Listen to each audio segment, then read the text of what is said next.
So it's been quite fascinating to watch because, again, as we talked about before, you take a look at the iceberg, and what you see of the iceberg, above the water is not what's happening below the surface. Below the surface, the markets look terrible. Breadth. Our whole last weekend's newsletter was dedicated to breadth.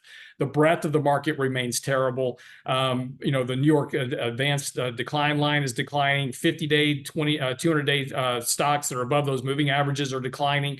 The breadth overall is terrible, but above the surface, companies like Apple, Microsoft, Google, et cetera, those have been holding the indexes up because they keep taking turns running at all-time highs.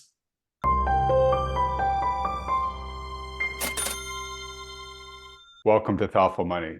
I'm Thoughtful Money founder and your host, Adam Taggart, welcoming you back here at the end of another week for another weekly market recap with my magisterial good friend, portfolio manager, Lance Roberts. Lance, how you doing? I'm good. How are you today? I'm doing well. I picked magisterial, which means having an aura of authority, a commanding presence, because we had the presidential debate last night. And I think it was definitely lacking in magisterial quality. So I'm so glad that we have you here to fill that role for us. Sure, no problem. All right. Well, look, real quick comments on the debate, and then we'll move on. This is not a political channel. We are not political analysts. But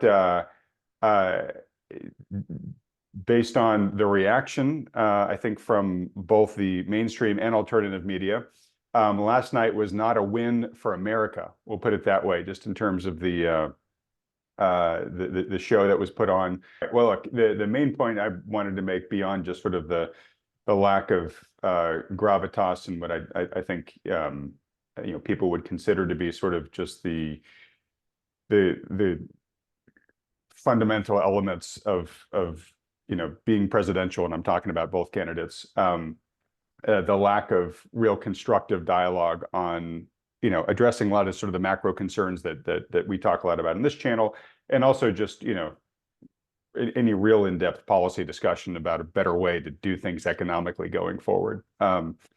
I guess the only other thing I want to say about the election is it was really interesting to see the immediate response afterwards. And this is not Adam Taggart's perspective. I'm just reporting on what went on last night. But a general sense that Biden, came out the worse for the debate. And even on the hosting channel, CNN, which, leading up to the debate, there was a lot of, commentary, particularly coming from the right and the conservative side, that, look, this was Joe Biden's home turf, and this is a biased left-wing media channel. Very quickly, in the immediate aftermath of the debate, there was talk about sort of panic going on in the Democratic Party, and maybe this is the time to replace Biden as a candidate. And I'm just curious. So that obviously, if that were to happen, let's assume for a moment that were to happen, that would inject uncertainty into the presidential race. You have said, as many others have said, that markets don't like uncertainty. You've even talked about how if it looks like the election's going to be close going into November, it wouldn't surprise you if the markets, de-risk going into that. If there was a swap of a presidential candidate between now and the election, what type of impact would you expect that to have on markets, if any? No, it won't be any different than what you already expect, which is sometime between August and October, you're going to have a 5 to 10% correction in the markets because, like I've said numerous times, is the markets are going to de-risk going into the election just from a function of, I don't know who's going to get elected or what that means policy-wise. We also know, and again, you're focusing on two guys that are the president, which is great, no problem. They have no control over policy or anything else. That's all Congress and Senate. So at the end of the day, it's going to depend, and this is what the markets aren't going to really risk or de-risk for a president. They're going to risk or de-risk relative to who controls the House and the Senate. So because they're the ones that are going to pass the legislation. So a big function of that de-risking is the not knowing who's going to control House and Senate coming out of that election in November. So again, you get this de-risking, and regardless of whether and again, if you take a look at the predicted polls right now, the the measure for Biden being president in 2024 took a very, very sharp decline, and Gavin Newsom had a very big uptick last night. So even the predicted polls are now starting to, suggest that maybe there'll be a swap at the Democratic convention for a different candidate. The markets are going to very quickly acknowledge that, okay, I know what Gavin Newsom is. I know what kind of animal he is politically. He's smart. He's intelligent. He's a good looking guy. That's great. But we know what his policies are. And so the markets are going to adjust for that very quickly. And then they're going to be looking at House and Senate control, because if Gavin Newsom would win the election, but Republicans win the House and the Senate, that's a good setup for the markets, because basically nobody gets anything done. It's just gridlock, and markets love gridlock. If Gavin wins and you get a Democratic controlled House and Senate, markets probably not going to like that, because that's going to mean substantially higher taxes, a tremendous amount of spending, a big increase in debt and deficits, and from that. So the markets may not like that. If Trump wins and gets House and Senate, markets will probably like that, because that means tax cuts and those type of things will be coming down their way. So, generally after the election, markets tend to perform very well, because in a lot of times that we come out of that election cycle, we pretty much wind up with gridlock in some shape, form, or fashion. A House, the Republicans control the House, Democrats control the Senate, and you have a Democratic or Republican president. Your biggest risk going back through history is that you wind up in a recession, which historically, going back over the last 11 recession, 10 out of 11 times you've had a democratically controlled House and Senate when you which led to the recession because of spending policies, et cetera. So, that's going to be the biggest risk that the markets are looking at, is who controls House and Senate, because that's where policy is made. Okay.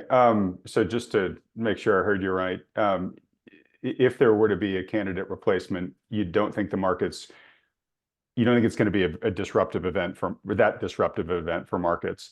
I don't think it changes much. Okay. And just to your point, which I get, which is, okay, markets care a lot about who's in control of Congress. But at the same time, it does really matter who's president, right? Because they have veto power. Right. So whatever Congress decides to do, if you have an opposing president in office, they can veto most anything that Congress can't get as whatever it is, a supermajority for, right?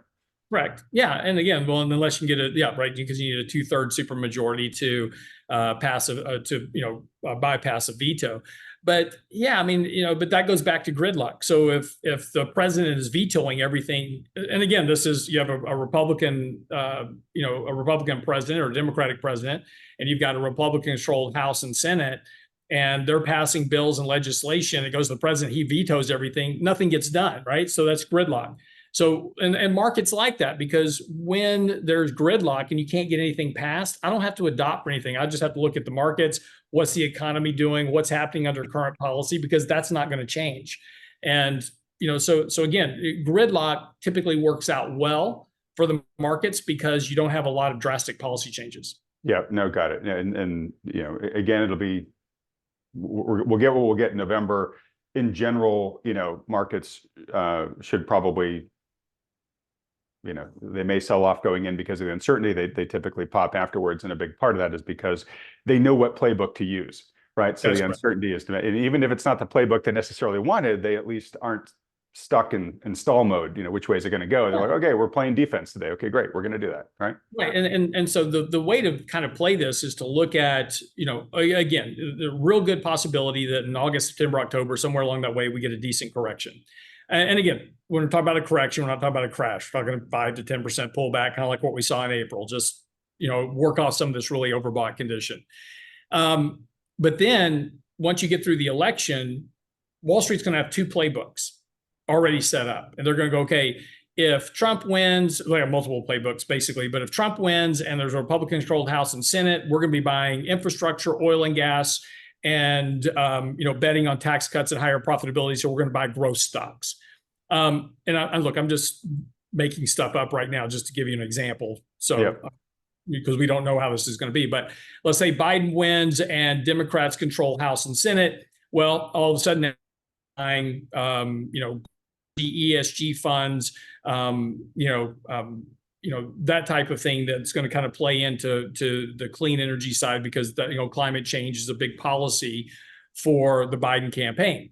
So coming out of that election, Wall Street's going to have two separate playbooks set up about how to invest that. And that's typically why you see markets rally, is because all of a sudden they're going to be making those bets and shoving a lot of money in those directions. Because again, if Trump wins, there's going to be a lot of infrastructure build out, a lot of oil and gas. So energy should do well, basic materials should do well, industrial should do well, technology should do well. So, that's going to be kind of the look coming out of this election as to who wins, as to what bets are going to be made.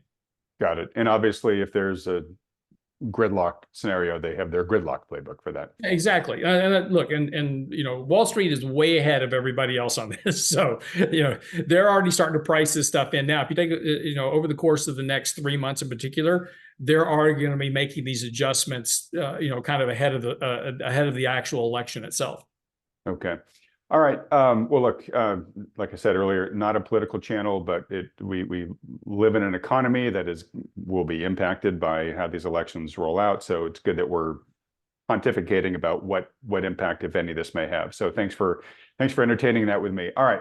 Well, let's get on to what the markets are currently doing right now. Real quick. By the way, I have no idea what you just said. I'm not sure you do either. What side of the bed did you get up on this morning? Well, no, that's just my one line from last night's debate. Oh, sorry. Okay. I'm sorry. I totally missed that one. All right. That was a good one. All right. Well, look, real quick before we move on to what the markets are doing here. Sorry, I'm trying to think of some comeback that has to do with beating Medicare to get back at you. All right, so we'll get to the markets in just a second. Real quick, I just want to note for folks that hopefully this is the last video that is being shot with this current background here. And folks, this current background was always intended to be a placeholder until I could get the official one in place. It's just taken an awful lot longer than I had hoped, timing-wise, to get the new one designed and built and constructed.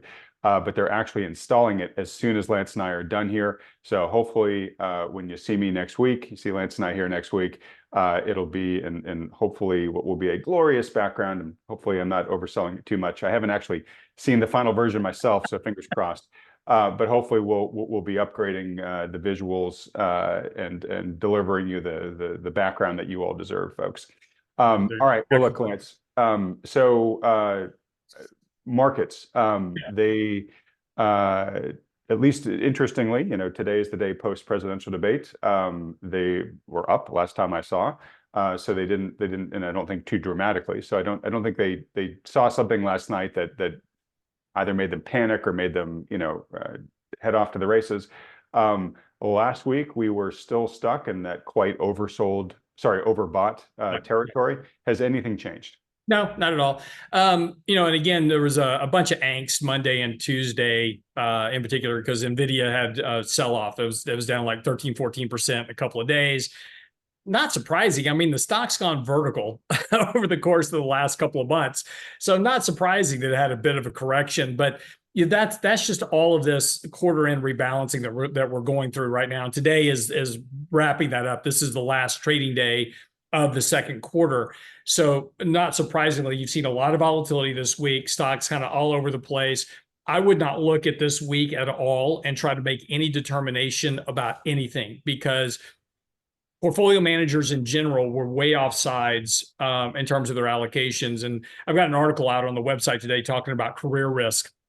And this was something that came up on our radio show earlier this week, that, portfolio managers are forced to own stocks like NVIDIA, Google, Microsoft, Apple, because those are the ones creating the performance. If I don't own them, then I'm not going to have any performance in my portfolio. And as a consequence of that, I'm not going to have any clients and I'm not going to have any assets to manage, because they're all going to go somewhere else, because investors chase performance. And that's what they do. They don't invest for, what outcomes we might have. They only chase what's currently working. And that's just the nature of the markets. And so that's forcing more and more money into these particular stocks. So not surprisingly, after a very big run over the last month, or in particular, but the last couple of months, a lot of these portfolio managers, et cetera, way overweight NVIDIA, but way overweight in Apple, Microsoft, et cetera. So it wasn't surprising to see a bit of an unwinding of technology earlier this week and starting to see some money. And we're kind of seeing this today, money rotating in some of those areas that have been underperforming. Energy has not been performing well over the last couple of months. Energy's been doing better for the last few days. So again, we're just seeing that rotation of that rebalancing process across portfolios. So again, don't take this week and go, oh, this means that something's happening, right? Just don't do that, because you've got a lot of variables happening this week. Last week was a huge triple witching week. We had 5.1 trillion in options expire last Friday. That was also part of that NVIDIA sell-off, was the rewriting of all those options. So you had a lot of anomalies in here that have really affected stocks here short term. So don't make a bet that, NVIDIA is correcting. It's going to have this big correction. It's going to go down to ultra low levels. Probably not. The stock got pretty oversold here over the last couple of days. It's bouncing off pretty decent support. If you've been looking to buy a position, it's probably where I'd look to make a trading position out of it as well. Just as we start to move in July. July tends to be on average about a 2% plus performance month. So July tends to be fairly positive, and that should favor tech stocks and growth stocks over the next month, because we're about to kick off earnings season. Okay. Hey, can I ask you a question about NVIDIA? So it had this correction, right? I mean, not, material, right? 14% or so, that hurts, right? But the S&P and the NASDAQ really didn't move all that much. And we talk about how these few stocks are now a massive part of these indices. Yep. Why did it not have more of an impact on the index? Because at the same time, so what we've been having over the last couple of weeks in particular, it's been quite fascinating to watch, is that we've had a nice rotation. It's almost like the Mag 5 all got together and they go, okay, this is your week to hit a new all-time high. And so as NVIDIA was selling off, Amazon ran to an all-time high. Prior to that, NVIDIA, when NVIDIA first started to sell off, that first day of that correction heading into options expiration, Apple came out and announced basically, hey, Apple Intelligence, and Apple went to an all-time high. So while NVIDIA was selling off, you had the other behemoths in the index all making new all-time highs. So it's been quite fascinating to watch, because again, as we talked about before, you take a look at the iceberg, and what you see of the iceberg, above the water is not what's happening below the surface. Below the surface, the markets look terrible. Breadth, our whole last weekend's newsletter was dedicated to breadth. The breadth of the market remains terrible. The New York advanced decline line is declining. 50-day, 200-day stocks that are above those moving averages are declining. The breadth overall is terrible, but above the surface, companies like Apple, Microsoft, Google, et cetera, those have been holding the indexes up because they keep taking turns running to all-time highs. Super interesting. So, I know we've talked about looking for, a sign that the market would be becoming a little healthier, would be a broadening out, right, of that really narrow breadth. And that would be rotation from the magnificent 5 or 7, into other sectors. You're basically saying that's not happening yet. What we're just seeing is rotation inside the 5.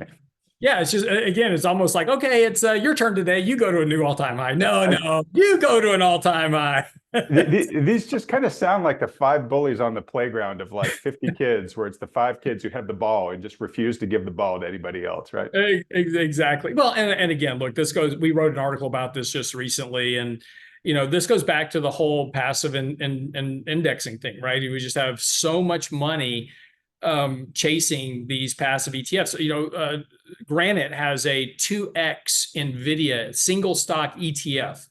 The money flows into that by retail investors is astronomical. They are just throwing money into this to chase the NVIDIA stock return. Now it's going to end badly at some point, because 2x on the way up is great, but it acts like 4x on the way down when those options unwind.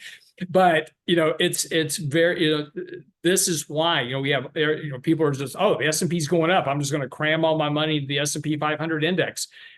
We have very conservative clients in general, and even those clients are now coming to us going, the 60-40s worked really well for me, but what do you think about maybe 80-20, 90-10? Let's get some more equity exposure. I could use some more of that growth out there. That's great. I don't have a problem with it. Just understand the amount of risk that you're taking on, and the consequences of more risk, right? But every time somebody buys those S&P indexes, it's those 5 stocks that take up 38% of the money flow. All right. I don't want to stick on this because we talk about this all the time, but let me just let me ask you to make, I know you're the eagle. Let me ask you to put your bullhorns on for a minute, Sure. right? So for all the concerns that we could raise and have raised many of them in the past about the dangers of the overconcentration and the valuations and all that stuff going on right now. Fred Hickey's concerns about AI, that the bloom coming off that rose. What is nope, this train's going to keep going for years, folks, try to make that argument for right now. The only way you can really make it look, okay, so bottom line is that stocks respond to earnings. Okay. So here, let me grab a chart here for you real quick.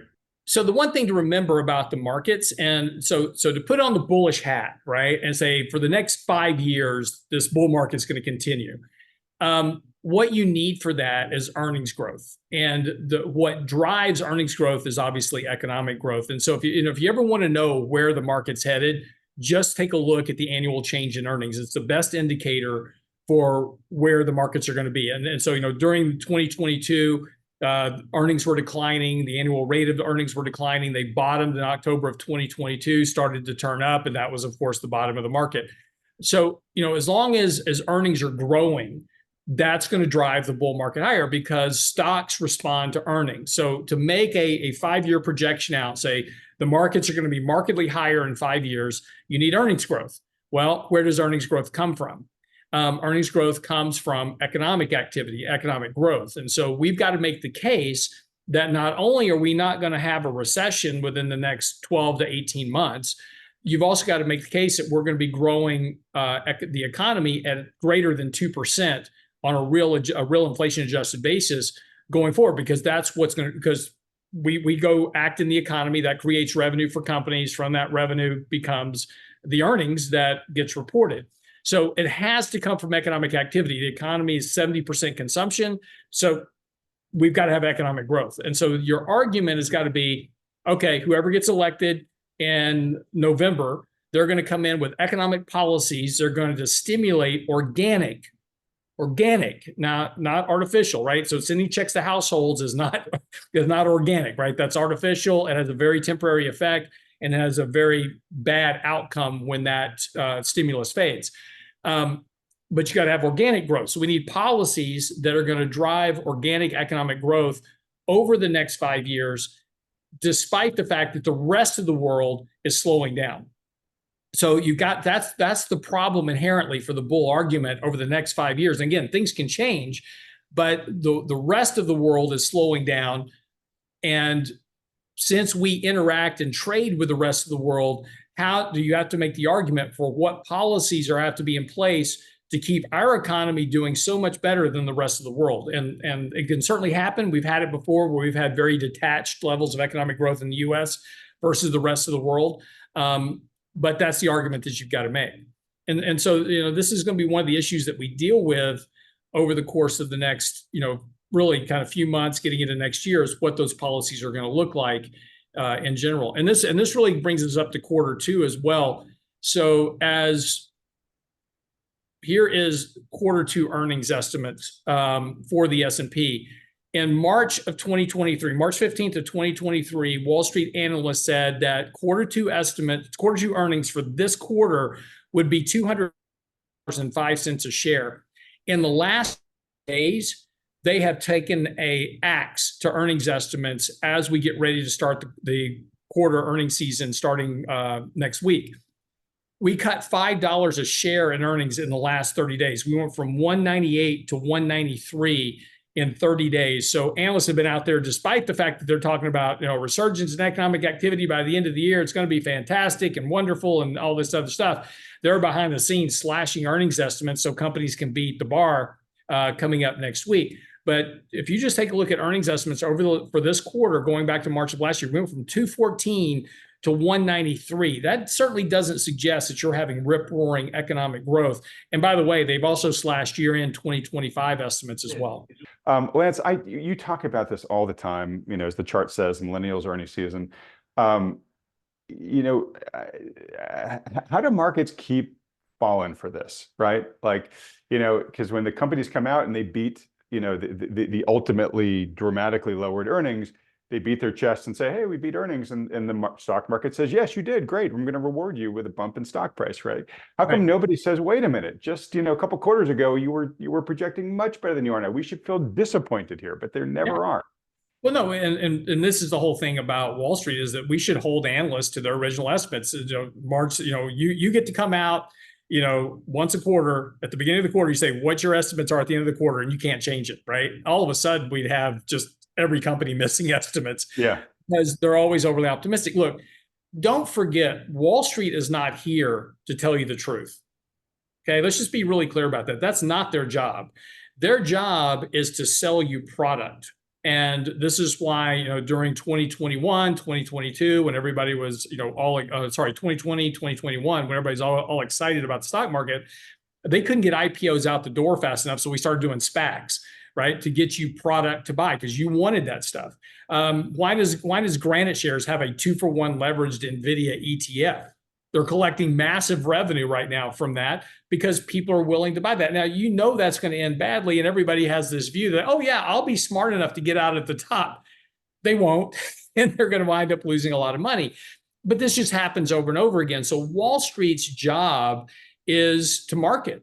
That all Wall Street analysts are, portfolio managers, everybody else, they're just marketers. And their job is to market to you a narrative that says, hey, buy my product because it's going to do great for all these reasons. And they're always optimistic.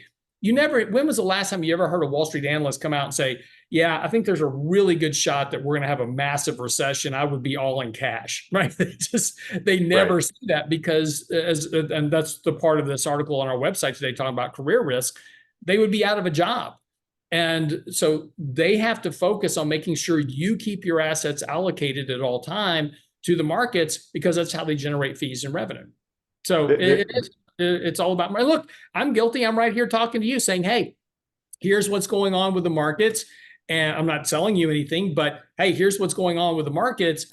But if I'm not keeping up with the markets, if my portfolios aren't performing, I lose clients. And if I lose clients, I have to start firing people. I've got to close an office, whatever I've got to do to make sure my business survives. So this is marketing for me. The reason I'm here is like, hey, I'm over here. And if you want somebody to manage your money, I would love to do it. I'd love to work with you and help you grow your wealth over time.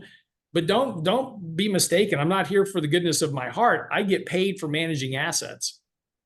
Well, I know you're here for the scintillating conversation, Lance, first and Correct. foremost. Yeah. But no, I appreciate that transparency. But there is a big difference. What you're talking about, the Wall Street product side, is their job is to take your money. I mean, at the end of the day, they don't care if what they sell you performs or not. They're just taking That's your correct. money in the process. What you're selling is look, give me the chance to give you a positive return, and that's going to be the foundation of our relationship. I fail at that, you leave me, right? Right. I think it's a much more fair trade. A couple of quick things. One, I actually want to talk about both your recent articles, the one about career risk and the one about S&P 6300, I think, which is your article that came out before that one. Real quick though, I just want to note two things. One, you talked about how Wall Street is in the business of selling you what you'll buy. This is nothing new. And most folks, I think, have heard of the South Sea bubble, which was Yeah. one of and maybe even the greatest financial bubble mania of all time. And when they sold it, this is how they described it. They described it as an undertaking of great advantage, but nobody to know what it is. And people couldn't throw their money at this thing fast enough, right? And when you're talking about SPACs, I mean, it basically was a SPAC a couple centuries ago, right? So even though the SPACs were almost unimaginable for those of us watching from the sidelines, wait a minute, you're asking people to give you money and you haven't even figured out what you're going to use it for yet. Believe it or not, there's nothing new under the sun. This has been, happening from the producers of investing vehicles to the investing public since time immemorial. You're bringing up a thing here. If you don't mind, can you bring up the chart that you had two charts ago, the one that showed the earnings estimates growth versus the S&P growth? Sure. I just want to make sure folks are aware of one dynamic on this. So they are very tightly correlated, as your chart shows. But I just want to make sure that folks realize that you can have positive year-over-year growth in the S&P, but the S&P can be losing value in real time, right? So I'll wait for you to pull up the chart here. All right, so if I just want to make sure if somebody was listening to you talk about the chart and say, hey, these things are really tightly correlated, so the annual change in earnings is your best indicator of where things are going. We don't know exactly what's going to happen. Well, nobody knows exactly what's going to happen with earnings. It kind of looks like they may have peaked here or are peaking earnings growth, and who knows? Let's assume for a second they start coming down. Somebody might look at this and say, okay, well, look, I've got months and months before I have to worry about this because earnings growth is still positive year over year, right? But if the S&P change starts going down, you're like, yeah, I've got months and months of still positive year over year S&P change. So we're still making money, right? And the answer is no, not necessarily. So like, look at 2022 in this chart. You still had positive year over year S&P growth, but the issue was the S&P had rocketed so much higher in the past year that while it was coming down, August of 2022 was still higher than August of 2021. So you still had positive S&P growth, but the S&P had already lost by what, 15, 12% or whatever at that point. Right. So just want to let folks know that it doesn't necessarily, it's not giving you an all clear signal necessarily for the next couple quarters. Yeah, and so what's important though is if you take a look, so what's important about this is the trend of earnings. So to your point, yes, earnings can be positive, and and you're like, okay, well, it's still positive. Yeah, it's not as strong as it was, but it's still positive. But if it's trending lower and heading towards negative, the year-over-year market rate of change is going to decline. It's going to track that decline. And as you saw in 2022, yes, earnings were still positive, but they were declining rather sharply, and the market was coming down with it. So again, and if you take a look at where earnings are right now, the expectations for 2025 is that earnings will be 20% higher than they are today. So we should be up around that 20-25% kind of annualized market return in earnings, over the course of the next year. That's what the expectations are. Now, whether that comes to fruition or not is the big unknown. And the question is, all of a sudden, if those earnings estimates start to fail and then earnings start to turn lower, that's probably going to be a good indication that this kind of exponential rise in the markets over the last couple of years may be getting closer to an end. Okay. All right. Well, count me in the dubious camp that we're going to hit 20% year over year growth, earnings growth in the S&P. But hey, it would be wonderful to see if we could actually do it. Yeah. All right. But real quick, I wanted to bring this survey real quick. This was a survey that was done. It was a study that was done a few years back. I wrote this article called Wall Street Analysis and the Truth That You Need to Know. And so there were two questions that were asked. This question was put out to Wall Street analysts, and it was a survey. It says, how important are the following to your compensation? Your industry knowledge, your standing in analyst rankings. This is in order of the most important. Your professional integrity, your accessibility, your responsiveness, your relationship with management and of the companies that you follow, your success at generating underwriting, business, and trading commissions, your written reports. At the bottom of the list, profitability of your recommendations and the accuracy and timeliness of your earnings forecast. Those were the least important to their compensation. Yep. So understanding that, then they ask them, it says, okay, how important are the following clients to your employer? Hedge funds, mutual funds, defined benefit pension plans, insurance companies, endowments and foundation, high net worth individuals. Oh, there you are, retail brokerage clients at the bottom of the list.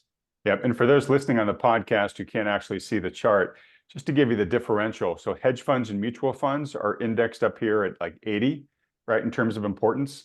The retail brokerage client is 13.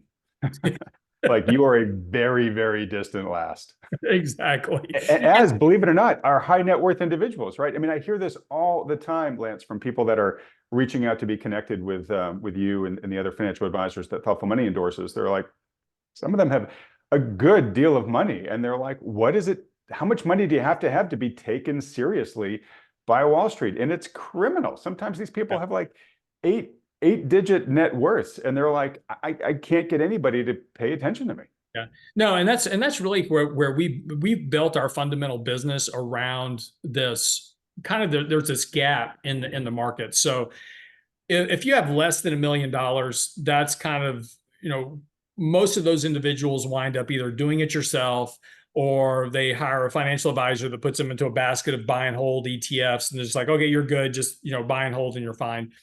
There's this huge gap between about $1 and $10 million.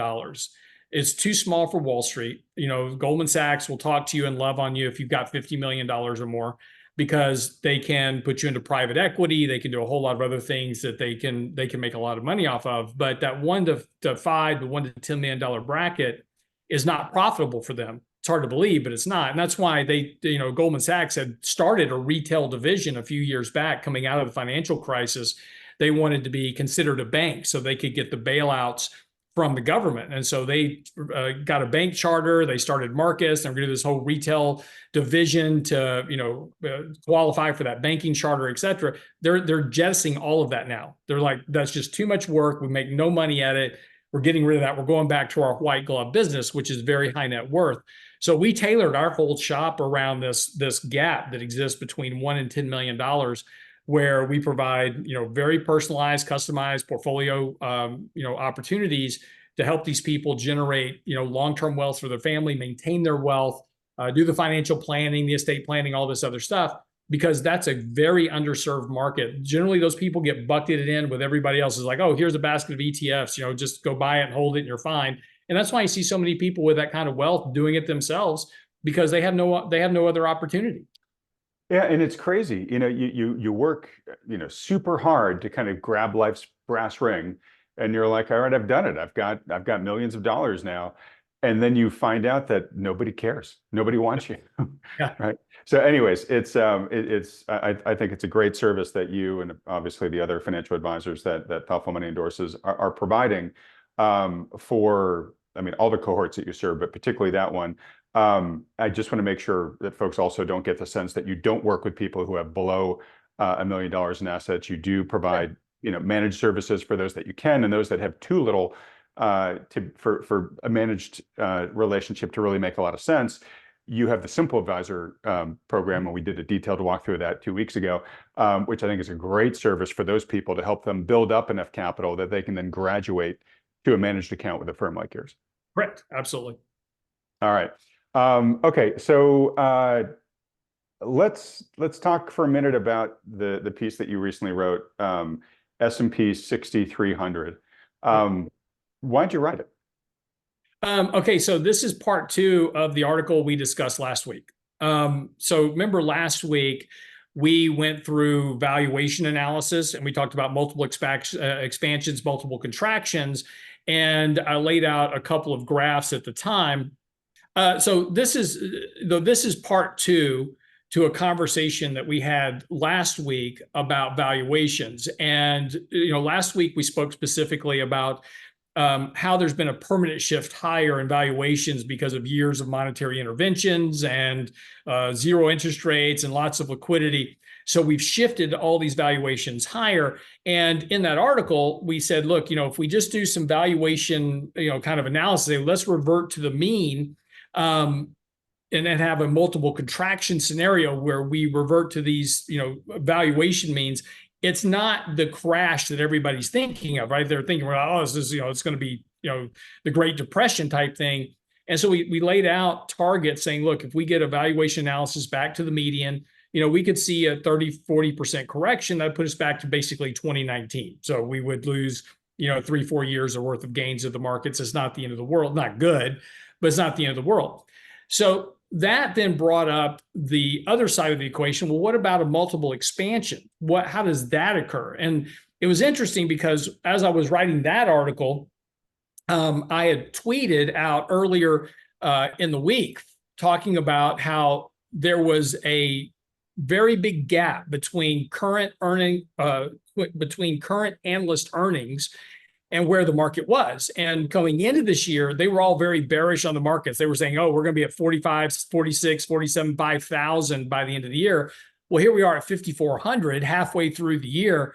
They're way out of the game. So again, how, their accuracy of their ratings aren't that important to their compensation. We just went through that. But they don't want to be called out for being too bearish. So I said, well, what's going to happen here is we're going to start seeing upgrades, and we're going to start to see these analysts come out and start upgrading their year-end targets to 6,000 or more. And sure enough, like within 3 days of saying that on X, Goldman Sachs and ISI both came out and raised their targets. To ISI went to 6,000. Goldman Sachs went to 6,300 for their year-end price target. So that's year-end. As of December 31st of this year, Goldman is now expecting the S&P to hit 6,300, and we're currently at 5,400-ish, right? So that's not a not a minor gain by any stretch. Not an insubstantial, yeah. Insubstantial. And so I said, okay, well, that's fine. So let's do the analysis on this, and let's see how realistic that is. So if we just do a Fibonacci extension, so we've talked about Fibonacci retracements in the past. It's just mathematical. It's the golden ratio. There's some mathematical kind of formulas of the world that says these things kind of normally happen, and there's certain retracement levels. Well, we can flip that over and do an extension and say, okay, well, what would be, if we were going to extend this market higher, what would that look like? Well, a Fibonacci extension would take you to 6274. So that gets you right to 6,300.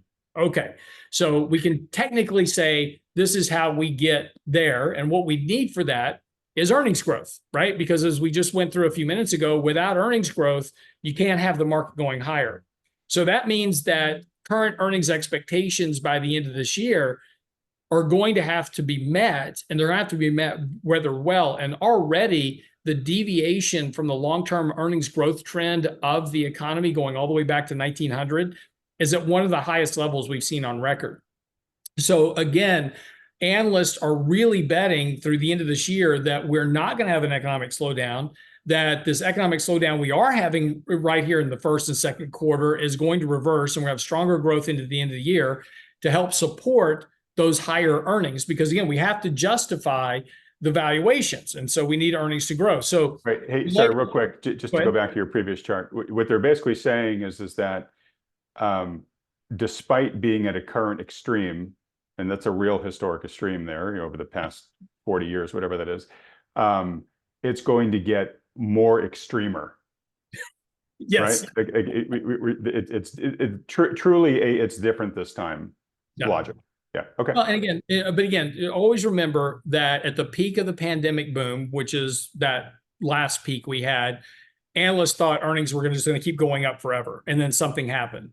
In 2008, 2007, 2008, analysts had a prediction at that time that earnings were going to go parabolic and just keep going higher, and they didn't. Same thing for the tech bubble. Earnings grow at about 6% on average, peak to peak throughout history, because that's the rate of economic growth throughout history. So again, when you start getting earnings growth rates deviated far above what the economy can generate, something's going to happen that's going to reverse that. So again, whether it's this year, next year, 2 years from now, we're going to look back and there's going to be a peak where those question marks are, and there's going to be some event that'll replace that question mark and say, okay, that was the peak in earnings and this happened, right? Recession, whatever it was. We'll get there. The question is when. But let's do some math. Now, here's the thing about math is that we can do all kinds of variables. And so don't take what I'm about to show you and go, okay, well, Lance said this, so that's the target. This is just a thought experiment. So if we take a look at this year's earnings, and at the time I did this, now these have come down some since I wrote this article, but it was at $216 a share in earnings by the end of this year. So in order to get to 6,300, I need to increase valuations. Now this is trailing 1 year valuations, not CAPE. I need to increase about those valuations to 29 times trailing earnings to get to 6,300. So I've got to assume a continuation of economic growth.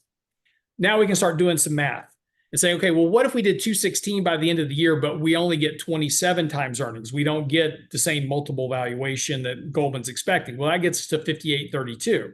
So that's closer to ISI and some of the other more bullish analysts right now, kind of expecting that.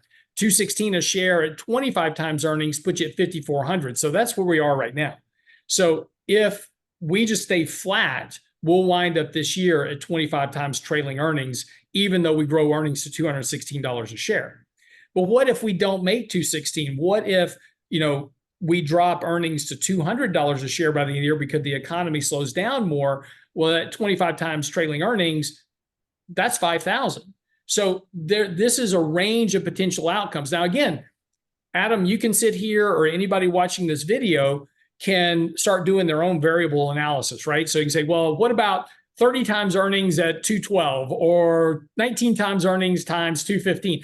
You can do an infinite range of probabilities and possibilities for outcomes. I just picked kind of 4 reasonable ones of what this year may look like, just to kind of give you a range of estimates of what the year end may look like. And again, we can make a case for some upside into the end of the year.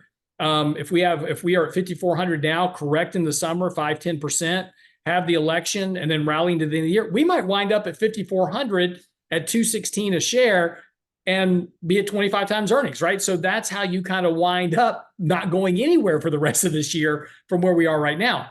But there's a possibility we could be higher, a possibility we could be lower, and that's all going to relate back to these valuations and that math that goes along with the valuation of price and earnings. Okay. Well, time will tell, right, buddy? I mean, the good news is we'll be tracking this week after week for folks to let them know which path is more likely. Last week's one of how much things could drop to, or your mental exercise there about okay, how do we get up to that 6,300? One thing I want to note is, by the way, just having said that real quick, I think Goldman is a little bit too optimistic. I really don't think we get to 6,300. There's just too many challenges out there, headwinds to the economy right now for that to mature. I think there's a reasonable possibility we're somewhere between 5,200 and 5,600 by the end of the year, but we'll see. Well, and to your point about Wall Street is in the business of selling you stuff, right? And also that the analysts say, look, the thing I care least about is the accuracy of my projections, right? Because it doesn't impact my compensation, right? So let me just contrast that call for 6,300 with this headline that just came out. The market is in, quote, the last legs of a melt-up. Goldman flows guru warns bulls to start trimming exposure after the fourth, right? So, in one sense, one side, you've got Goldman saying, hey, everybody jump in the pool. We're going to 6,300. Another side of Goldman, they're telling a certain set of their clients, hey, everybody, get out of the pool. This thing's rolling over. So no huge surprise to anybody that has interacted much with Wall Street. I also want to know, I was searching for the headline, couldn't find it to pull up here, but I did see a headline the other day, or an article the other day, saying that hedge funds are now selling tech. They're basically offloading a lot of their tech positions to the retail investor at a record rate, right? Which is a classic late stage, sign of a top. Will it prove this time around? Who knows? But we're just seeing these indicators. And one thing I wanted to know about, or wanted to mention, is kind of interesting. So I did an interview this week with John Hussman. It was phenomenal and fantastic that John was willing to come on the program. He very, very rarely gives public interviews. I mean, I literally think he does it only once every couple of years. And very honored he came on here. John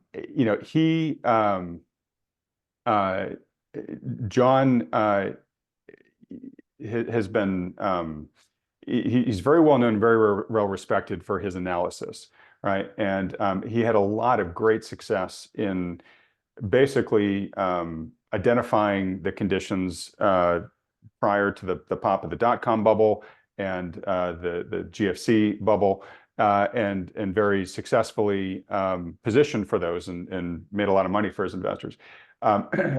He is now similarly seeing a preponderance of what he calls a preponderance of syndromes that he said, look, the only times we've seen this before in market history is it's been followed by very strong corrections in the market. And he's not in the business of making predictions, but every so often, he gets so moved by the data, he comes out and says, look, I'm willing to stick out my neck and say, something's going to happen here. And so he just published this report saying, hey, they say nobody rings a bell at the top. I'm sticking my neck out and ringing the bell here, right? And he's only done that a couple of times in history. Now, one of the things that I'd say one of the knocks on John, and totally understand it, as does John, is his performance had been great up until the GFC. It was not good following the recovery after the 2008 crisis. And John attacked that head on. And what he said was really interesting. He said, we have this model that looks at, history and all the correlations, and if these things happen, then this thing is much most likely to happen. And he said that basically all broke during the run up from 2009 to 2021. And it largely had to do with unprecedented intervention by the central authorities, right? And he basically said what we missed, we didn't take into account because it had never happened before, is that the market was able to absorb and pursue a level of speculation that it had never done before in the history of markets. And I sort of made the analogy, it was sort of like the anti-Ozempic, right? Where you're like, okay, I've watched how much people can eat, and here's the maximum at which people just say, I can't anymore, I'm stepping away from the meal. And it was like that hormone that tells your stomach, okay, I'm full, I can't have another bite, was removed. And people were just able to gorge themselves way more than anybody thought. I'm thinking of like Mr. Creosote from the Monty Python skit, right? Yeah. And he was like, we just literally didn't think the market could take on that amount of speculation because it had just never done before. And a big part of that was monkeying around with interest rates, was ZIRP policy. And maybe something like that could lead to a 6,300 or greater melt up here. You can't rule out something like that. All that stuff takes time. It'd be hard to introduce something between now and I think the end of the year that could really juice things like that, but it's potentially possible. But I thought that the thing that I took away more from that was like, hey, super fascinating, explains a lot, but that era is over, right? I mean, we're now at 5+% interest rates. There's no way that we're going back to ZIRP, super quickly here. And so therefore the old rules should come apply more, like the old playbook should start applying a lot more here in this world, right? You might be surprised. There's, first of all, the reversal of interest rates back towards zero can happen very quickly. And it does historically. So, but it would take a crisis, right? I mean, yeah, maybe. But again, it could just take a recession. So again, what the Fed is most afraid of. And if you go back and look at interest rate cycles throughout history with the Fed. Sorry, I'm interrupting. I'll let you finish, but I just want to say, yes, but if we were to get to that point, the markets would have corrected before, right? It's not going to be a smooth ride to 6,300 in a ZIRP world, right? The ZIRP's only going to come if we have some. No, and that's what, right. No, and that's right. But, and historically, when you take a look at the Fed funds rate, it's an escalator up and an elevator down with Fed funds, right? And there's usually in concert with a recession or a crisis or some other event. So yes, to your point, you're absolutely right. But the trip back to zero is going to happen very quickly when that occurs. And again, I don't think that's going to happen this year. But this was, and I, me and John got into a fight probably a decade ago now. I can't remember what it was because I wrote an article back then talking about the Hussman effect. And he didn't like that very much. And I wasn't being derogatory. I said that, I was talking about valuations and managing money based on long-term valuations. And the Hussman effect that I was talking about at that time is that you bet your whole premise on a mean reversion of valuations that the market just ignores for a very, very long time. And that was in a period of time with zero interest rates. We wound up doing almost $45 trillion worth of liquidity. So nobody cared about valuations. Nobody cared the fact that we were running at 30 times CAPE or whatever it was, because it was all about liquidity and flows and gains, right? Everybody's just super happy about the markets. And this is always the problem with using any type of valuation measure in your portfolio management, because they're very slow to mature. We just talked about valuation reversions and looking at valuations relative to market prices, those type of things. That has very little impact on the outcome of the markets. we're just simply doing the math saying what would valuations be at that level, right? At 216 times earnings or $216 a share in earnings at 6,300, that would be 29 times trailing valuations. That doesn't mean markets are going to crash. That just means what valuations will be when we get there. So, this is the market we built over the last really 12, 13, 14 years. There's a lot of guys that are writing in the markets today. They're writing blogs and doing YouTube channels and everything else that their whole career started in 2014, 2013. Yeah. They've never seen a real bear market. They're like, I went through a bear market in 2020. No, that wasn't a bear market. That was a correction. When you go through a bear market, you'll know it. And that changes attitudes and views and a whole lot of things. But we haven't had a bear market in so long now that a lot of people in this market today have never been through that. So they really don't understand why, if you're being bearish, why are you being bearish? This market just goes up every day. Just put your money in the market. And I see my Facebook post, right? Just put your money in the market and you'll be fine. But that's that process that we engender by, fueling these markets higher and higher and higher. Yes. And eventually, to your point, it'll end. You've got to make the case for what ends it. And I don't know what that is. Right, right. And John, at least what I took from his explanation is sort of how his approach has evolved. It has taken much more sort of sentiment factor into this. So it's not just the math, it's the math and the mental mindset of investors, at the time. And one of the things he said that was interesting, and I think I might have talked about with you at some point, but it was really interesting. I think it's worth noting. Everybody thinks, okay, well, the Fed has a playbook, and if things get in trouble, well, they'll just do the same playbook they've run, and it'll have the same results, right? And he talked about how, things behave differently given the mindset of the market. So when the mindset of the market is in a speculative mode, right?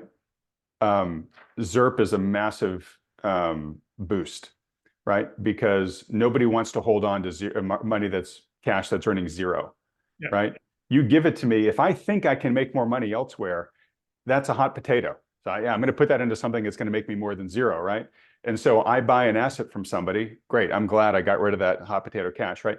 But now they have it and they don't want to hold it. So then they put it in something, right? So you get this velocity going on, in the financial markets, eventually makes its way out into the economy. He said, when you're in an environment where people are scared and you've switched from speculative to risk off, he said, it's like pushing on a string. You push the QE out there and people are like, please, great, give it to me. I'm going to hold on to it, right? I'll take the 0%. That's better because I fear if I put it in something else, I'm going to lose money, right? So if we get into, back to your chart that had the extreme tops and it said, okay, this is what happened now. The Fed may step in to play the role of rescuer, but its tools may not work nearly as well if the market sentiment is materially different than it is right now. Well, no, and I've written articles on this before as well. If you take a look at each round of QE, so we did QE1, then we took a break for about 4 months. The market went through a correction. Then the Fed did QE2. Then the market broke, and we went to the Operation Twist. Then we came back to QE3. And then we did QE4 coming out of the pandemic. What's important to note is that it's taking larger and larger amounts of quantitative easing each time to generate the same rate of return out of the market. So in other words, you're spending more and more dollars to get the same net return. So diminishing returns. Diminishing rate of return. So in the next QE, we did 1.2 trillion a month in the last QE. So the next one's going to have to be 2 trillion, whatever it is. Yeah. Sorry, we did 120 billion a month, 1.2 trillion. So it'll have to be 240 next time or whatever it is a month. So again, it's just going to have this exponential push higher to get the same rate of return out of stocks in the future. And the question is whether or not that's even feasible. And so to your point, at some point, the Fed may come in and do QE and the market says, not enough, and they sell off anyway. Right. So look, I mean, we're completely just postulating at this point. But we'll see. All right. Well, look, I want to, if I can, just get your feedback, your reaction to an interview that I gave yesterday. So I every so often get the chance to have the tables turned on me, and I'm the guy being interviewed. Good. And I was asked before I went on, the guy said, "Look, I'm pretty much going to ask you the question that Adam, you ask at the beginning of all your interviews. What's your, outlook for the economy and the markets?" And so I tried to synthesize my general thinking here. And again, folks, I'm not an economist. I don't manage capital. I'm not a research analyst. I'm just a guy that interviews a lot of those types of people. And here is sort of my general encapsulation of what I think is probably more probable, right? Take it as you will. Again, I'm not trying to influence anybody's investing objectives here. So here are my key bullet points. The economy is slowing. The stimulus impulse is ebbing, right? So we've had sort of an unprecedented wind against the market's back with the trillions and trillions and trillions of stimulus that were in there. A lot of that pigs come out of the python. There is still stimulus being put in, but the impulse of that stimulus, the growth rate of that stimulus is ebbing, right? The lag effect is increasing. We've been talking about it a lot, but I think we're seeing more and more signs that it is actually beginning to arrive in certain parts of the economy. We are seeing the consumer increasingly tapping out, right? And I can give some recent examples of everything I'm mentioning here. Corporations are facing that maturity wall. I mean, there's several trillion in corporate credit that is now going to re-rate between now and 2027. And that is going to be material. We can debate how material it's going to be, but it is going to be material for them. If that indeed leads to an increase in layoffs, that's only going to hit consumer spending even more than the tapping out that we're seeing right now from consumers. Right. There is I think, a very real question that the AI fever dream may be in danger of breaking, right? That's a big narrative that's been driving capital inflows into the markets. Should that start disappointing, that will have notable consequences for the markets, right? So that's kind of the general environment that I see. What I then mentioned that I'm sort of looking for, like, what do I think the implications of all this are going to be, is we're going to see further retrenchment in consumer spending. There's a good probability that unemployment will continue to worsen notably, especially if layoffs continue to increase. So we're going to watch the unemployment rate really closely because it tends to spike when things get bad, right? If this indeed does happen, it creates that vicious cycle of layoffs, then retrench consumer spending even more, which leads to more layoffs because consumers are spending less and companies are earning less, right?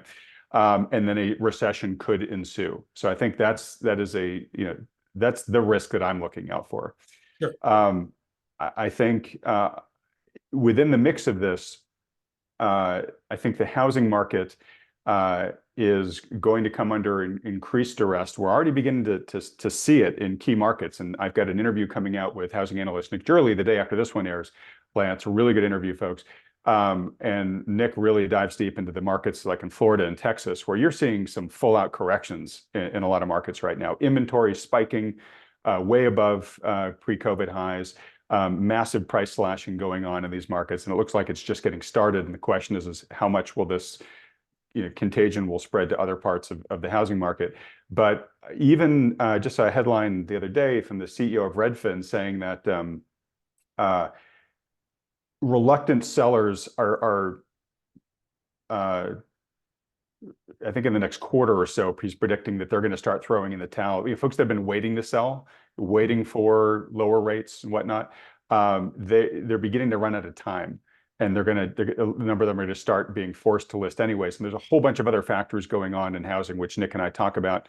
But basically, I think you're going to start to see housing supply really start to spike. And that's the thing that's kept this market frozen. And I think as more supply comes on, you're going to start seeing a scramble of these sellers to say, look, and I'm now getting worried about prices.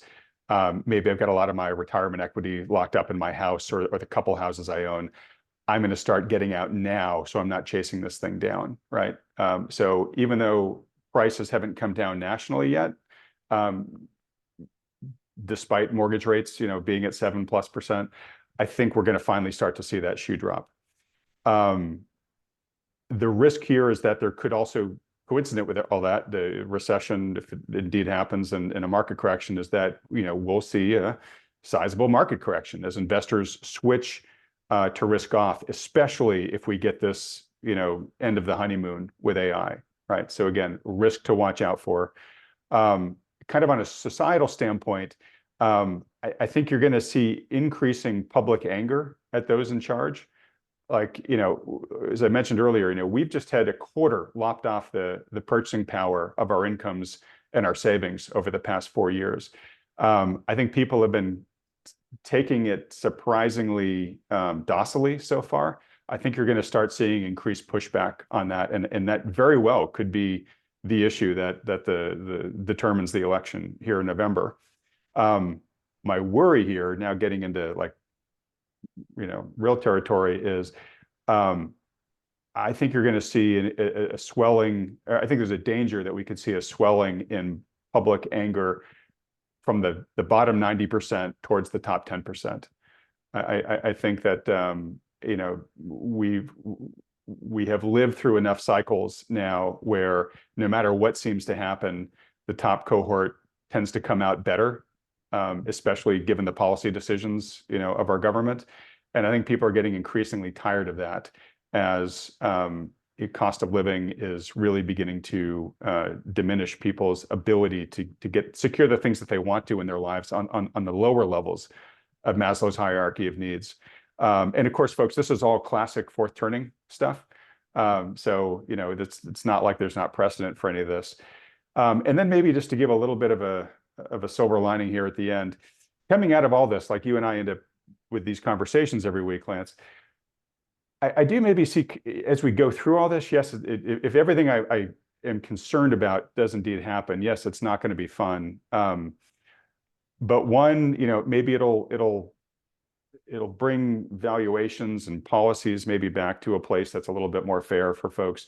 But I think maybe more importantly, in terms of a positive legacy, I do see a cultural return to like a less materialistic time, where we're focused on the things that you and I talk about more, that like really matter in life, right? Meaning, relationships in life, that type of stuff. And really, I don't mean this in like a socialistic way, but valuing the common good.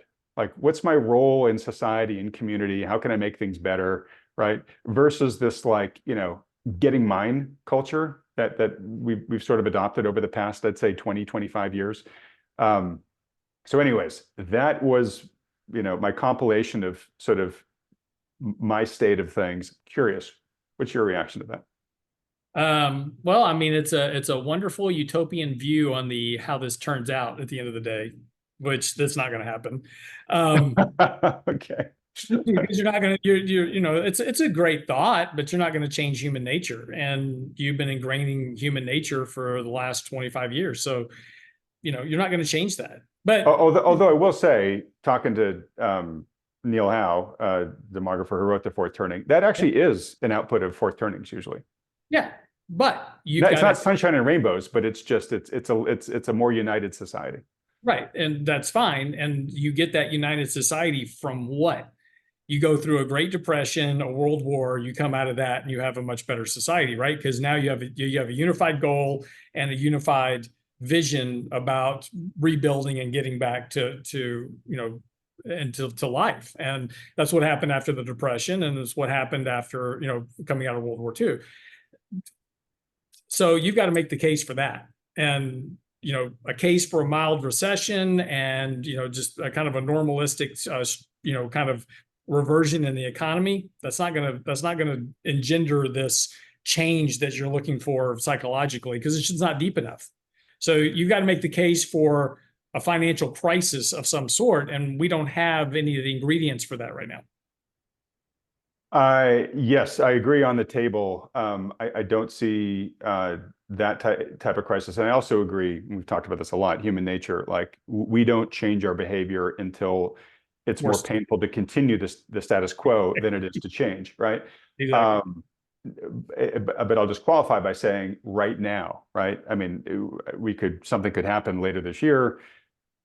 Not All of a this year. sudden, well, I'm just thinking like if the banks start failing in a big way or something like that, something really systemic, we could start pointing and saying, okay, that looks like something that could lead to Yeah. something really big. But if that was even remotely the case, you would see it in credit spreads. And there's Right. no evidence of that in credit spreads. You take a look at bank spreads, you take a look at treasury spreads, et cetera. There is literally no credit risk in the markets right now. Look, credit markets are very sensitive to the fundamentals. So, to make this is always the problem with these more dire end of the world type scenarios, is that if any of that was even a potential possibility, again, we put this back on bell curves. What you're talking about is that 0.014% chance on the far right tail of the bell curve. It's possible. Absolutely a possibility that could happen, but it's a very remote possibility, because even if that was a minor possibility that had some legs to it, the credit markets would already be pricing it in. Yeah, no, very, very good. And again, I hope in my outlining there, none of it was to say, hey, we're having a global crisis tomorrow type of thing. Yeah. I guess my question to you, which you partially answered, is because I think everything that I laid out there pretty much, I believe is stuff that's on your radar. Like, yeah, I think those are real risks. We talk about them all a lot.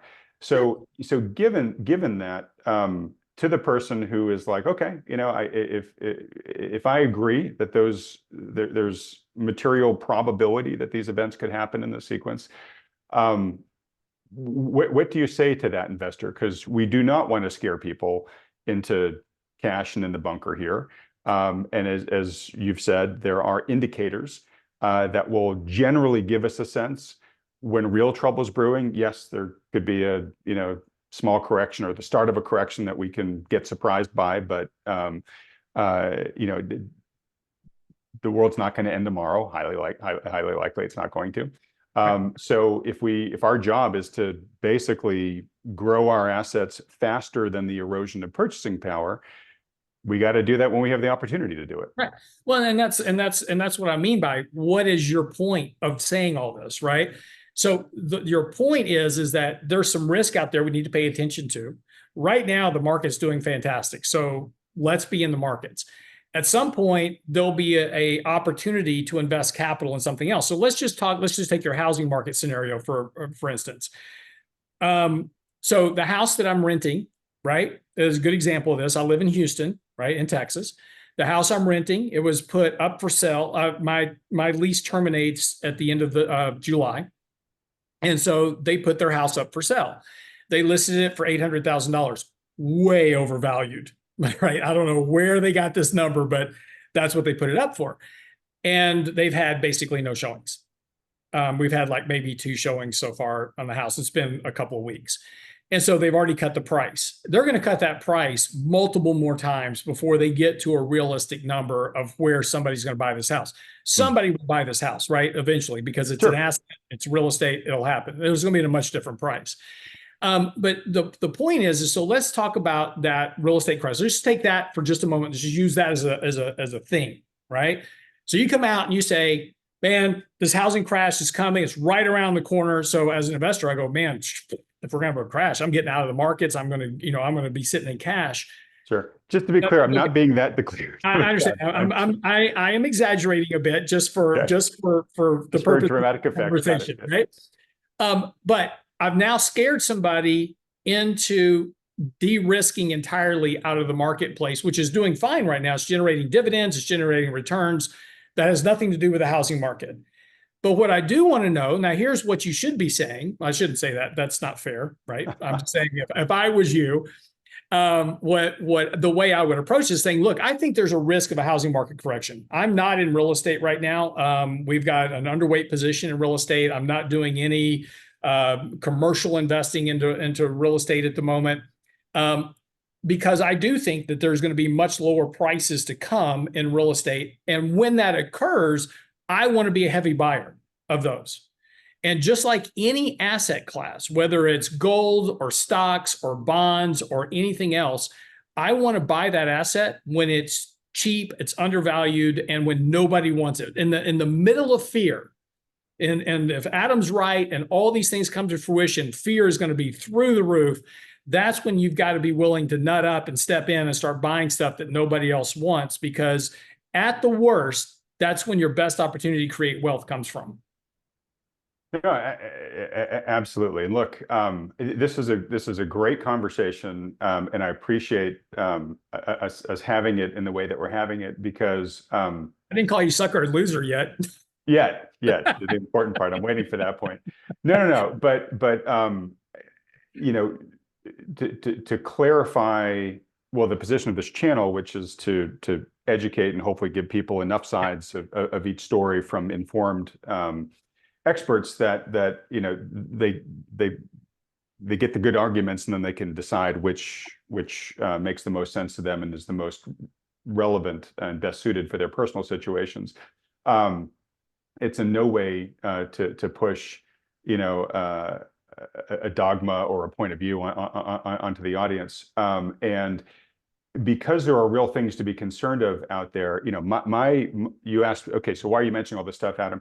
And it's not to scare people out of the market. And I know you don't think I'm truly trying to do that. It's to just try to make people eyes wide open about the risks, especially because when you look at the mainstream financial media, which is completely supported by that Wall Street machine that wants you to buy their product, they're getting it. It's always sunny all the time. Don't worry about it. No landings forever narrative, right? And what we're trying to do is just try to help people see the landscape more clearly, so that they can make you know, better risk-adjusted decisions in their investing. But that is a very true and a very fair statement. And the point you want to add to that is that the things that you're talking about, those risks are real. Those risks are out there, but they're a very low risk in terms of the rest of the markets, because markets adapt.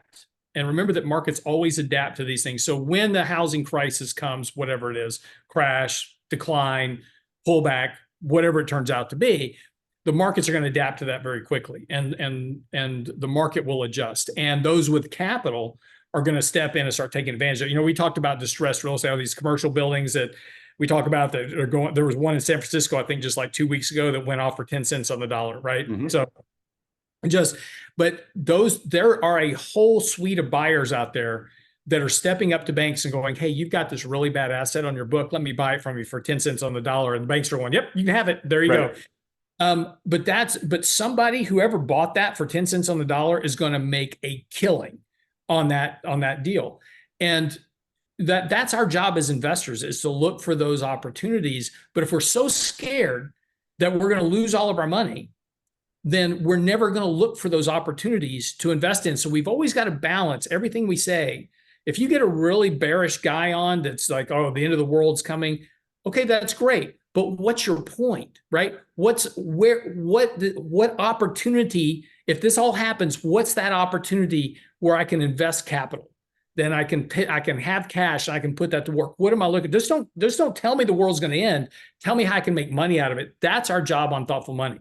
I totally agree. And a couple of things. One, you know, I want as many people watching as possible to have that capital available when the obvious valuations are there, right? So I don't want them to lose them on valued assets that then correct, and, you know, wealth they think they have right now suddenly vaporize. I don't want them to be the guy that's selling the asset for 10 cents on the dollar, right? But also to your point, well, let me just make this because it's important. You make all the time, which is that markets go up 85% of the time, right? So you sit there in the bunker, as long as status quo is still going, that is costing you, and it's costing you real opportunity cost. And you and I have talked about the people that contact us that have still been, you know, sitting in cash, you know, since 2018, 2009, right? I mean, so there's real cost to that. And so I want to make sure that, you know, it's a big reason why I have you on every week and we go through the data, is to say, hey, look, the money-making machine is still going on right now. I just think that it is much more, we're now in an environment that is much more suited to the active investor than, say, the past 12 years have been, right? Where you could just cover your eyes, throw a dart, let it run, and make a lot of money.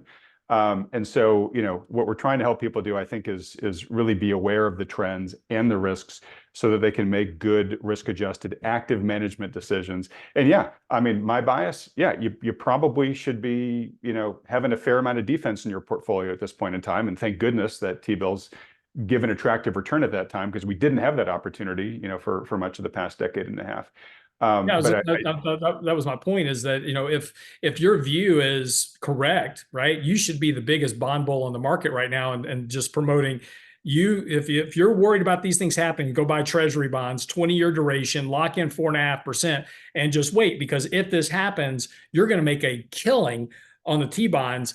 And then you can take all that and buy real estate or whatever it is super cheap at that point. So, what you're promoting is great for the bond bull story. And again, which I know you and your partner Michael Leibowitz believe in. Yeah. yeah. And so the other side of that, though, too, is also understand that you should never have all your money in the stock market, right? If you look at the value of your assets, you should not have 100% of your money in just stocks. Anything. Well, yeah, that just doesn't make any sense. I don't. Yeah. I mean, look, I have money invested in the portfolios that we run. So I eat my own cooking every day. So right decisions, wrong decisions that I make, that affects me personally. But I also do a lot of private investing. I do private lending. I do private equity. I do a whole variety of different things. You own your house. You've got cryptocurrencies. Sure. I mean, you're diversified. Yeah. So, but and my job is simply all these various things, is I'm just looking at how do I take my earnings, right? So the big problem that the vast majority of Americans have. So let's go back to your premise that you said earlier about, the economy's not fair. The bottom 80% are getting pressed out of the market. The top 10% own 90% of the market. Those are all correct statements, right? But the bottom 80%, they don't take the income that they have and say, you know what, I'm going to get myself out of being in the bottom 80 to the top 20. How do I do that? You do that by saving and investing. Most people are living paycheck to paycheck. They live beyond their means. They buy a lot of stuff they don't need. They don't do any type of financial budgeting. It's a terrible word. Nobody wants to budget. It's a 4-letter word. But so the bottom 80% tend to keep themselves in the bottom 80% by their own financial decisions. My job every day, and when my wife comes home from work and she's got her paycheck and I've got my paycheck, we set aside a certain amount. That's our budget that we live on. We save roughly probably close to 55 to 60% of our income. We save and we invest. And then from that, we live very frugally as she and I drive a 2019 Toyota 4Runner, right? I mean, we drive modest vehicles that are paid for. We live in a very modest house. We're renting right now, obviously. So we save a tremendous amount of our money so that we can invest and create those opportunities for ourselves for down the road. And the biggest problem that most people have is they're the YOLO crowd, right? It's like, you only live once, I better do it all today, rather than looking at where am I going to be in 10 years and 20 years, and how can I move from this bottom 80% to the top 20%? It's not hard. It just requires discipline and patience and sacrifice. And those are very hard words. It's not complicated. It's not necessarily easy. It's simple. It's not necessarily easy, but nothing worth anything in life is, right? And so your points, and back to square one on all this, just to kind of round the circle, is that everything that you said is absolutely right. But on thoughtful money, I'll spit that out. What our job needs to be every show is to say, great, what's the opportunity? And that's the way we should end this up every week, is saying, every interview, what's the opportunity? And when is that opportunity going to present itself?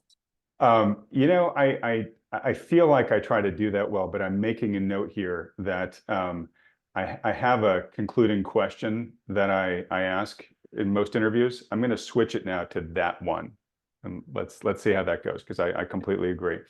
All right, Lance. Well, look, in the spirit of what's the opportunity, in the couple minutes we have left, what opportunities have you seen over the past week that have encouraged you to make a trade? None. No. I love it. a big Well, lecture about opportunity, and then I'm right, not right. seeing So, it. no. Look, there is some opportunity coming up here. The reason we haven't done anything in the last 2 weeks is because this is the end of the quarter. Like we talked about before, you get a lot of buying and selling that goes on as you approach the end of the quarter, rebalancing of portfolios, those type of things. So again, all this action you're seeing in the market, and particularly today, we're recording this on Friday. In the morning. So you're going to see a lot of volatility on Friday, up or down, how the market ends. And we've seen this kind of all week. The market will be down during the day and then you get a spike right at the end of the day. That was institutions buying. And the markets were kind of closing positive over the last few days as institutions were buying into the end of the day. So, but again, this is all, and you can't really take any of this away and say, okay, that's telling me something about the market, because it's not. Next week is a terrible week. Do not trade next week at all, because you've got Wednesday, which is going to be a shortened day. It's the day before the Thanksgiving 4th holiday, and then Friday is. Thanksgiving 4th, you mean July Did I 4th say, holiday, right? what did I say? Thanksgiving? Sorry. I'm You said thinking, I'm thankful it's the 4th because I get the day. So yes, it's July the 4th. My apologies. On Thursday. And then on Friday, is basically nobody's going to be around. So you're going to have no trading volume on Wednesday, Thursday, Friday of this coming week. So just don't do anything. Don't try to read into the market. Don't try to do anything. Once we get after that, we're going to kick off earnings season. We'll start to hear from Apple and Google and the banks and all that type of stuff. So we'll start getting a little bit better look at the markets and kind of what's going on. Earnings should be good. So the opportunities is that markets will probably do well in the month of July because of earnings season. Buybacks will open up back towards the end of the month, and we'll start getting buybacks coming back. And that's also another reason markets are dragging right now. Is we're in blackout for buybacks. So you've lost a whole buyer at the moment. But once we get into July, that window will open back up, and then we'll have that support. And then, of course, at the end of July, we've got the Fed meeting. So there's going to be a good bit of things going on that can jostle this market around next month. But historically, July tends to be a pretty positive month. Okay. All right. Well, if it is this time, we'll see. We'll have you on every week. Well, not 1 week. 2 weeks from now, we're going to have your cohort, Michael Leibowitz, sit in the chair for you because you were going to be on a well-deserved vacation. Be topless on a Greece beach. Be topless on a Greece. Oh gosh. All right. I'm going to try to get that out of my mind, even though it's serious now.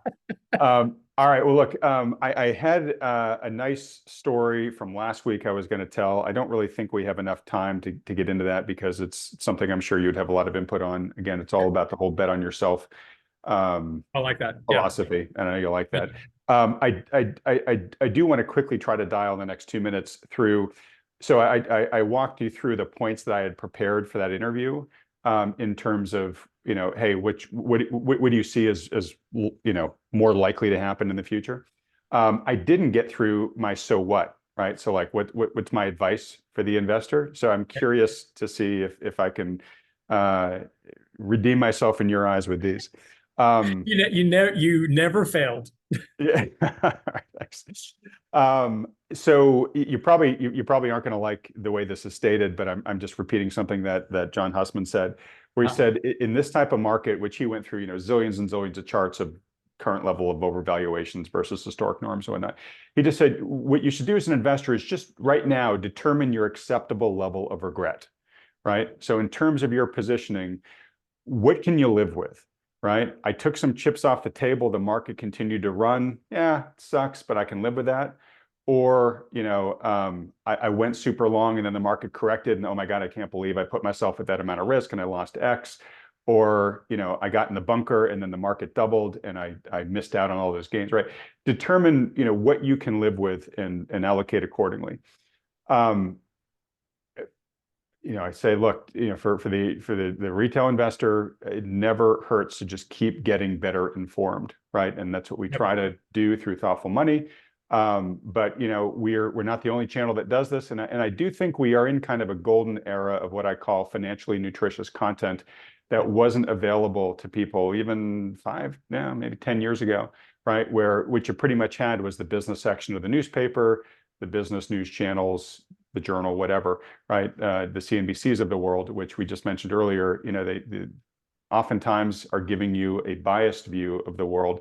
And often too, they just can't spend an hour and 40 minutes like we just have here, Lance, to really dive into things, right? You watch a CNBC segment, oftentimes you're like, I don't know what I learned. There was just a quick soundbite, a little bit of entertainment of shouting back and forth, and then they went on to the next topic, right? So highly encourage that folks make themselves available of all that content. Obviously here on Thoughtful Money, you've got this channel, you've got the our newsletter, which brings additional content to you, especially if you're a premium member. But there's plenty of other channels and other sources out there as well, and I encourage people to listen to as many as they find useful. Then follow yes, it's a more active market. You want to be looking at lots of different types of opportunities. But don't forget just to follow the time-honored ways to wealth building. They're time-honored for a reason. They really work. You already mentioned a lot of them.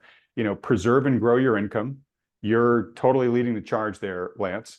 But save as much as possible.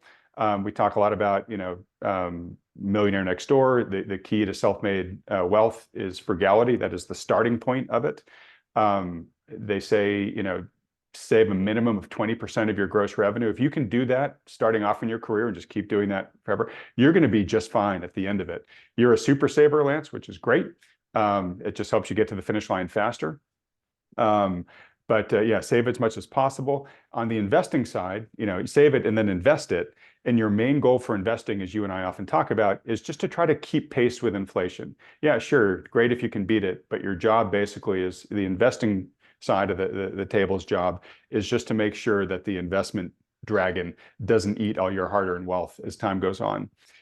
So key elements of that are diversification, which you've already talked about, position sizing, which you talk about all the time, harvesting your gains, trimming your losses. This is the gardening that you've talked about very often.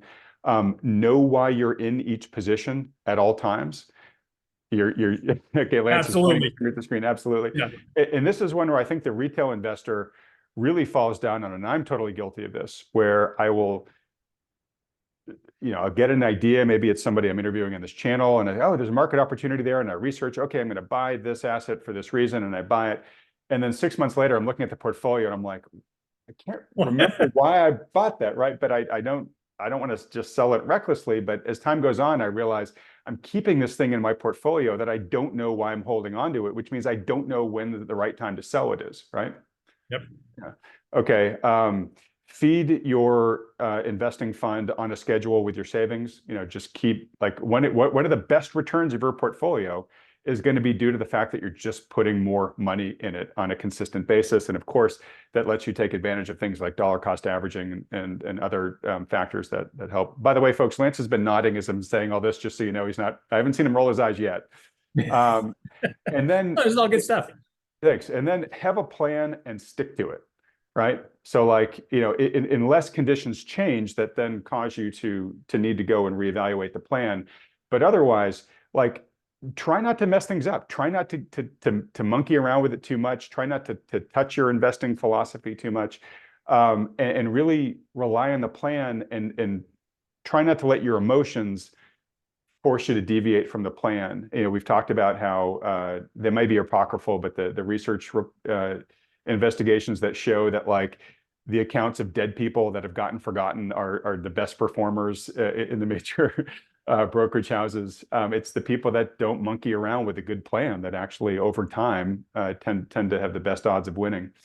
And then the last one I have is just if you can do all this and successfully navigate all this as a DIY investor, awesome.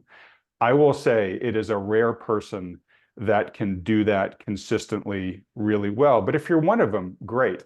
But most people, they don't have the skills, they don't have the temperament, they don't have the time. And most of them, quite honestly, from what you folks tell me, don't have the desire to be doing this, right? So a really key thing, probably I think much more key than you trying to figure out individual assets that should be in your portfolio, is to focus your time on recruiting the absolute best team that you can have advising you through this. And that all starts with a financial advisor because they're like the quarterback, right? And they can help you find the other advisors if you're having trouble, the other team members if you're having trouble. But they're the ones that have kind of the bird's eye view, the eagle's eye view, I'll say in your case, Lance, over your financial situation, and can be there as the sounding board with you to say, okay, what do I need to do on the tax side? What do I need to do on the estate planning side? What do I need to do on the insurance side? And then you want to find great experts in each of those areas as well. And again, I like that starting with the advisor, because I do think they're like the quarterback. They can help you get the other guys work in concert together as a team, the way that a quarterback does with the football team. So that was sort of my concluding advice on the so what of, okay, Adam, if this is where you think things are headed, what should people do? Right. Love to hear your parting thoughts. No, that is all great stuff. So absolutely agree. And again, the more you can save, the problem is, talk about saving 20% of your income. That's just a start. There's a great metric that goes back is that you should live on 40%. That's your, basically your requirement. So that's your rent, that's your utilities, that type of stuff. That should cover 40% of your income. 30% is your entertainment, life, those type of things, clothes, whatever you're doing. All right. That's the other 30%, and 30% is savings. And a big chunk of that should be in your 401k plan, right? Because you're going to get matched. That's additional free money coming in. Make it easy Tax on your advantages. Yeah, tax advantages, your Roth IRA, then an after-tax investment account. You don't want to have 100% of your money in a tax-deferred account when you retire, because then you can't control your taxable situation as you're coming out, because you have to take that money out with tax. But, it's why a Roth 401k, if you're young, you can do that. That's great. But, work your way up towards at least that 30% income of saving 30% of your gross income. And again, you'll have no regrets no matter what happens in the future. If you just save money and stick it in cash and never invest, you'll still be much better off than about 90% of the population by the time you retire, because most people just cannot save any money. They've got to buy the latest phone, or they've got to have the latest computer, or they drive, cars they can't afford, buy houses they can't afford. Just make that a religion of saving that much money and then live on the rest. And if you do that, you can't help but succeed. It's just no way to mess that up. Yeah, and the thing I'll say to reiterate on that is make that the first check you write every month. Say that's the one thing I can't do. You pay yourself first, and then you may have months where it's pretty tight, but you'll get creative. You'll figure out how to make it through, right? Stay out of credit card debt. Well, absolutely. All right, we could talk a lot more about this stuff, folks. If you'd like Lance and I to opine even more on this stuff, let us know in the comment section below. I got to wrap it up here, Lance, because team is here to install my new backdrop. I can't wait for that to happen. All right, I'm anxious to see what this looks like next week, so it better be impressive. It's basically a big picture of you on the beach in Greece. Yeah. The one they asked me for was my George Costanza one on the red velvet couch. Yeah, that's the one I sent. They didn't tell me they wanted the beach picture. Well, I originally asked for like a Burt Reynolds on the bear rug, with a nice big mustache. But maybe we'll do that for the next one. All right. Well, look, in wrapping it up, folks, if the only thing better than these weekly market recaps for you would be your own personal backdrop of Lance on the beach in Greece, let him know by hitting the like button and then clicking on the red subscribe button below, as well as that little bell icon right next to it. We're getting very close to our 100,000 subscriber goal here. I think there's only like 4,000 left to go, folks. So if you're watching this, haven't subscribed yet, please help us get to that finish line. And I'll try to make this as quick as possible. But, I think Lance and I just ended this whole thing with all the reasons why, if you're not already a very successful and comfortable DIY investor, you should consider working with a financial advisor who can be that quarterback for you and help put you on the path to financial success. Lance just talked about it. I mean, even if you're in the higher echelons net worth wise, it's hard to find really good help. So anyways, if you've got a good advisor who's helping you navigate that, great. But if not, or if you'd like a second opinion from one who does, consider scheduling a consultation with one of the advisors endorsed by Thoughtful Money, perhaps even Lance and his team there at RIA. To do that, just go to thoughtfulmoney.com, fill out the short form there. Only takes you a couple seconds, totally free. The advisors will be in touch with you within 24 hours of filling out the form, oftentimes much, much faster than that.